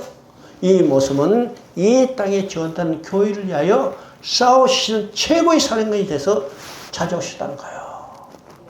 자, 그 사령관 하신 주님이 하셔서 이 땅에 지금 지쳐서 심신이 쇠약해져 있는 사도 요한에게 찾아왔습니다. 그래서 뭐래요? 오른손을 얹고 두려워하지 말라. 이 모습은 언제 우리를 연상할 수 있어요? 여호수아 1장에 지금 가나안 땅 정복을 앞서고 심신이 지쳐있는 여호수아에게 하나님이 찾아서 말씀하시죠. 두려워하지 말라. 내가 너와 함께니 너는 강하고 담대하라. 이 모습과 동일합니다. 그렇죠? 그래서 주님이 최고의 사령관이 되셔서 이 땅에 찾아오셔서 이 땅에 핍박받고 고난을 겪는 이 교회를 진두지휘해서 친히 싸워주시다는 것을 우리가 보게 됩니다. 자, 2장 1절부터 2장 1절을 한번 봅니다. 에베소 교회 사장에 편지하노라. 오른손에 있는 7뼈를 붙잡고 7 금쪽대 사이를 건지시니가 이르시되 7절에 보니까 이기는 거기는 내가 하나님의 낙원에 있는 생명나무의 열매를 주어 먹게 하리라. 그러면요 2장 3장은 이 땅에 전투하는 교회를 대표하는 7개를 모아놨습니다. 그러면 7개는 실제로 당시에 존재했던 교회들입니다. 자, 이 7개는요 7이라는 숫자를 통해서 이게 완전히 숫자죠. 어느 시대나 어느 지역이나 존재하는 모든 교회를 대표하는 7교회입니다. 그러면 이 교회 속에는 오늘 여러분의 교회도 들어있다는 거예요. 그죠? 그러면 이 7개를 모아놓고 최고의 사령관 대신 주님이 훈시하는 거죠. 소위 말해서 출정식을 하는 겁니다. 그죠? 출정식을 할 때 최고의 지휘관대님이 훈시를 해. 그 훈시 내용이 어떤 것일까요? 내가 68년에 오래됐죠? 68년에 월남전에 참전해요. 그래서 춘천 옴리에서 한 달 동안 그 더운 여름에 훈련을 받고 소대장으로 가는데 우리가 소대장 12명 중에요. 월남전선이 급해지니까 7명은 비행기 타고 갔어요. 그죠? 지금 소대장이 나가 떨어지니까 그냥 대체할 소대장이죠. 그러니까 훈련도 안 받고 7명 가는 거. 그래도 우리는요. 그래도 육사 나왔다고 부대 지휘해야 한다니까 남겨놨어요. 그래서 5명이 남겨가지고 12명의 몫을 하는 겁니다. 그래서 이제 한 달 동안 훈련하고 출정식을 해요.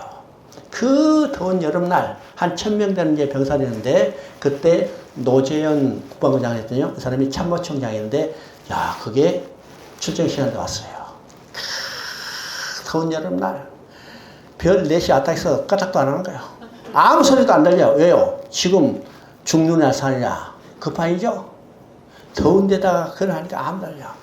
근데 지금 생각해보니까 계시록 보니까 그분이 했던 훈시가 무엇인가 생각나는 거예요. 어떤 게 했을까요? 어떤 거 했을까? 이기라는 거요. 이기라는 거. 그죠? 자, 최고의 사령관 되신 이 주님이 출정식하는 이 부대가 훈시라는 겁니다. 그러면 7개의 책망도 있고 권면도 있고 칭찬도 있죠. 그러면 칭찬과 권면은 전투하는 교회가 지켜야 할 것이 무엇인가를 말씀하는 겁니다. 그러면 7개의 칭찬과 권면을 다 정리해서 정합하면 오늘 여러분 교회가 지켜야 할 것이 무엇인가를 말씀하는 거예요. 반대로 책망하는 것은요. 전투하는 교회가 버려야 할 것이 무엇인가를 이야기합니다. 그러면 그 책망의 말씀을 다 정리해서 종합하면 오늘 여러분 교회가 버려야 할 것이 무엇인가를 이야기하는 겁니다. 근데 7개의 공통적으로 주시는 말씀이 있죠? 이기는 자에는 내가 이것을 주리니. 이건 7개 다 공통적으로 이야기합니다. 이기는 자에게 이것을 주리니, 이기는 자에게 이것을 주리니. 그러면 여기서 핵심 뭐예요? 이겨야 한다는 거예요. 왜 7개 공통적으로 이기라고 할까? 여러분, 군대가 존재하는 목적이 뭘까요? 군대 존재하는 목적이 뭘까요? 전쟁에서 이기는 거예요. 만약 군대가 전쟁에서 패한다면 그건 전쟁 목적이 없는 겁니다. 그러면 이 땅에 존재하는 전투하는 교회가 존재하는 목적이 뭘까요? 이기는 데서요. 이기는 데서요. 그래서 7개이다 이겨라 그죠? 근데 이건 막연히 이기라는 말이 아닙니다. 막연히 이기라는 말이 아니라 주님이 내가 이겼다는 거예요. 어디서? 십자가에서 이겼다는 거예요.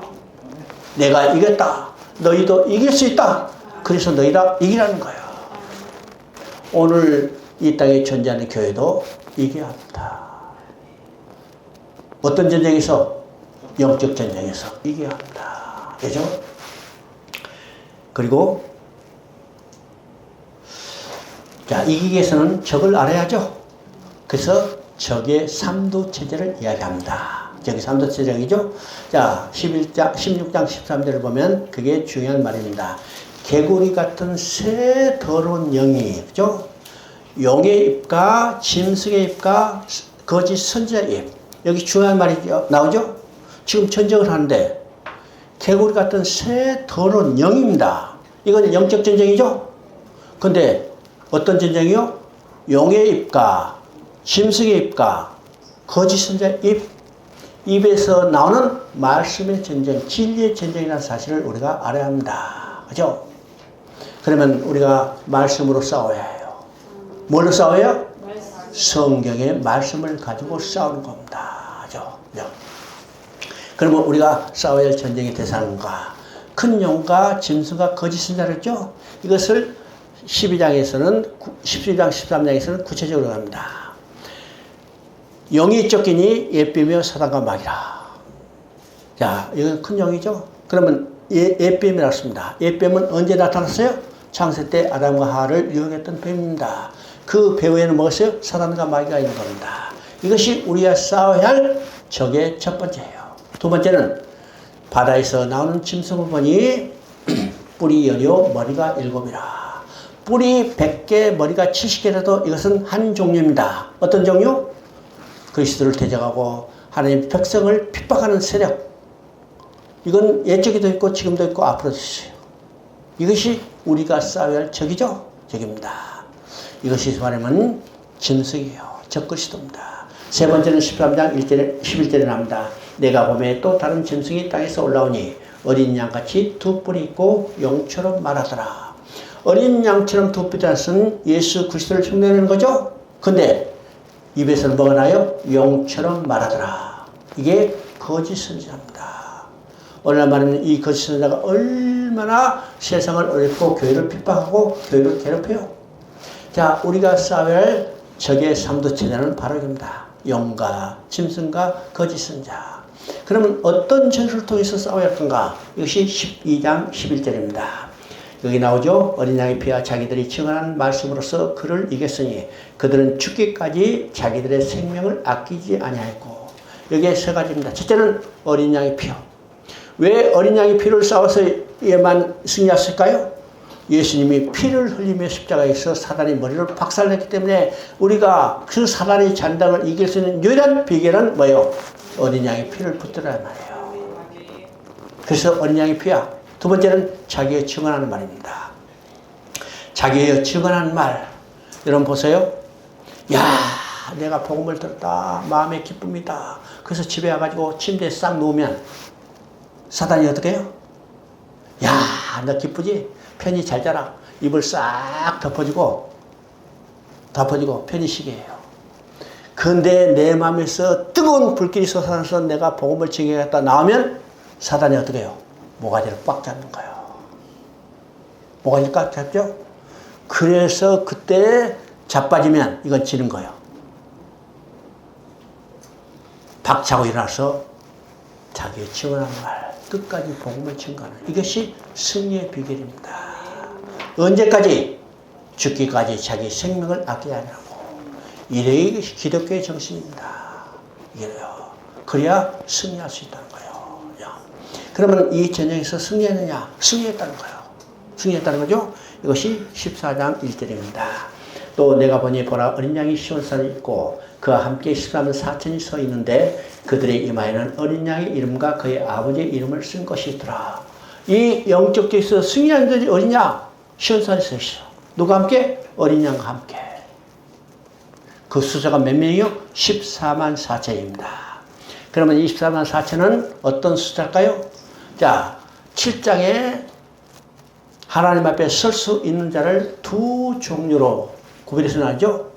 자, 하나님의 이마를 맞은 자 14만 4천이 누가 서 있어요? 하나님 앞에 서 있습니다. 여기서 14만 4천이라죠? 이건 땅에 지원하는 교회 관점에서 14만 4천이라고 합니다. 왜 14만 4천의 숫자를 얘기할까? 민수기예요. 싸움에 나갈 만한 20세 이상으로 계수했을 때 그때 실제적인 숫자가 60만 3,550명이죠. 이건 땅에 지원하는 교회 관점에서 실제적인 숫자를 표시하는 겁니다. 이게 14만 4천이요. 근데 계시록에서는 이 14만 4천이가 12지파 똑같이 12,000이죠. 민수기에는 각 지파로 숫자가 다르지만 계시록에서는 똑같아요. 왜요? 모든 인종, 모든 학벌, 모든 지혜 관계없이 똑같이 하나님 앞에 설 수 있게 됩니다. 그것이 14만 4천이요. 14만 4천은 어떤 숫자인가? 구약의 12지파와 신약의 12사도. 그러면 곱하면 뭐예요? 144. 그리고 하나님의 안전의 숫자 3번을 곱하니까 14만 4천이죠? 이건 무수히 셀 수 없는 자들입니다. 이게 7장 9절에 나오죠? 7장 9절에 보니까 하늘에 셀 수 없는 많은 무리들이 섰는데 그가 누구요? 흰 옷을 입은 자들아. 어떤 흰은? 어린 양의 피에 시게 된 옷을 입은 자들아. 그러니까 14만 4천은 결국 어떤 거요? 하늘에 셀 수 없는 많은 무리들입니다. 이란이 자기들 전유민이 아니고 하늘에 셀 수 없는 많은 무리들이죠. 그럼 하늘에 셀 수 없는 많은 무리들은 언제 하나님께서 약속했어요? 언제 약속했어요? 아브라함이 약속한 겁니다. 아브라함이 약속했죠. 아브라함이 어떻게 약속해요? 내 후손이 하늘의 별같이 많아지라. 땅의 티끌같이 많아지라. 바다의 모래같이 많아지라. 이 말은요, 그리스도를 믿는 하나님의 백성이 셀 수 없을 많아져요. 그래서 계시록을 보세요. 하늘에 셀 수 없는 많은 무리라 습니다. 그 숫자가 어디요? 시온산에 서 있는 14만 4천입니다. 그죠? 이게 승리했던 거예요. 승리했죠? 반대로 하나님을 대적했던 하나님의 백성을 괴롭혔던 바벨론 세력은 완전히 무너지는 것을 보게 되죠. 그래서 14장 8절에 무너졌다 큰 성 바벨론이요. 하나만 더 봅시다. 16장 16절부터 17절까지 봅니다. 야, 그 전을 보기 전에요. 여러분이 아마겟돈 전쟁이 하도 오늘날 많이 이야기 되니까 진정 아마겟돈 전쟁이 무엇인가 우리가 한번 생각해 봅니다. 아마겟돈 전쟁 16장 12절부터 봅니다. 16장 12절.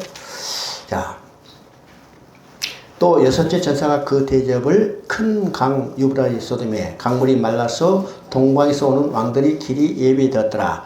또 내가 보매 개구리 같은 새 더러운 영이 용의 입과 짐승의 입과 거짓 선지자의 입에서 나오니 그들은 귀신의 영이라. 이적을 행하여 온 천하 왕들에게 가서 하나님 곧 전능하신 이의 큰 날에 있을 전쟁을 위하여 그들을 모으더라. 15절 보라 내가 그것같이 오리니 누구든지 깨어 자기 옷을 지켜 벌거벗고 다니지 아니하며 자기의 부끄러움을 보이지 아니한 자는 복이도다. 새 영이 히브리어로 아마겟돈이라 하는 곳으로 왕들을 모으더라. 일곱째 천사가 그 대접을 공중에 쏟음에 큰 음성이 성전에서 보좌로부터 나와서 이르되 되었다 하시니. 자, 여기서 이제 아마겟돈 나니까 오늘 아마겟돈 전쟁에 대해서 많이 이야기하죠. 아마겟돈 전쟁. 그래서 아까도 얘기했지만 우크라이나 전쟁이니까 아마겟돈 전쟁이다. 그럼 몇 달 지났다가 또 하마스 전쟁이니까 아마겟돈 전쟁이다. 그러니까 아마겟돈 전쟁이 수시로 변해요. 수시로 변해져요. 그러면 이 아마겟돈 전쟁이 어떤 전쟁인가 이걸 통해서 보게 되죠. 자, 아마겟돈 전쟁은 물리적 군사적 전쟁이 아닙니다. 두 번째, 아마겟돈 전쟁은 쌍방의 전쟁이 아닙니다. 이것부터 여러분 머릿속에 전제가 돼요. 첫째는 물리적 군사적 전쟁이 아니다. 두 번째는 아마겟돈 전쟁은 쌍방의 전쟁이 아니다. 그죠? 자, 이거 다시 봅니다. 여섯째 천사가 여섯 번째 대접을 쏟으니까 어떻게요? 유브라 대강이 싹 말랐어요. 한강이 완전히 말라가지고 길이 나온 겁니다. 길이 나왔죠? 자, 그랬더니 어떻게 했어요? 왕들의 길이 예비됐더라. 자, 14절 보니까 그들은 귀신의 영이라 이적을 행하여 천하의 왕들이 가서 하나님의 곧 전능하신 이의 큰 날에 있을 전쟁을 위하여 그들을 모으더라. 그죠? 오더라. 어디로 모았어요? 아마겟돈이라는 곳에 왕들을 모으더라. 자, 왕들을 다 모았죠? 이건 실제적인 왕들이 아니라 이게 영적으로, 그죠? 이 세상을 지배하는 신들입니다. 이들을 다 모았어. 다 모았죠? 어디에 모았어요? 아마겟돈이라는 곳에 모았죠? 다 모으니까 어떻게 해요? 일곱 번째 천사가 일곱 번째 대접을 확 쏟아버리는 거예요. 그러자 어떻게 해요? 아마겟돈에 모였던 왕들은 다 진멸되는 거죠. 이건 사단의 잔당들이 완전히 진멸됐다는 것을 드러내는 겁니다. 그러면 이 전쟁은 어떤 전쟁이에요? 아까도요, 물리적 군사적 전쟁이 아니에요. 쌍방의 전쟁이 아닙니다. 하나님을 대적했던 세력을 완전히 진멸하는 거죠. 진멸하는 겁니다. 그러니까 오늘날 어디에 아마겟돈 전쟁이 난다. 여러분이 그런 것에 현혹되지 마세요. 그래요. 아마겟돈 전쟁은 사단의 세력이 완전히 진멸됐다는 것을 선포하는 겁니다. 이해가 돼요? 이럽니다. 자, 사단의 세력이 완전히 진멸됐자 그 다음에 하나님의 계획과 목적은 완성되는 거죠. 여러분요, 17장부터 20장까지는 16장 12절부터 21절까지 이 내용을 확대해서 설명한 겁니다. 다른 내용이 아니고 확대해서 쓰는 거죠. 여러분 성경에서 중복된 부분이 많이 있다고 했습니다. 어디서 중복되어 있어요? 창세기 1장, 2장이 중복되어 있어요. 다른 창조가 아니라 1장의 내용을 인간 중심으로 확대했죠.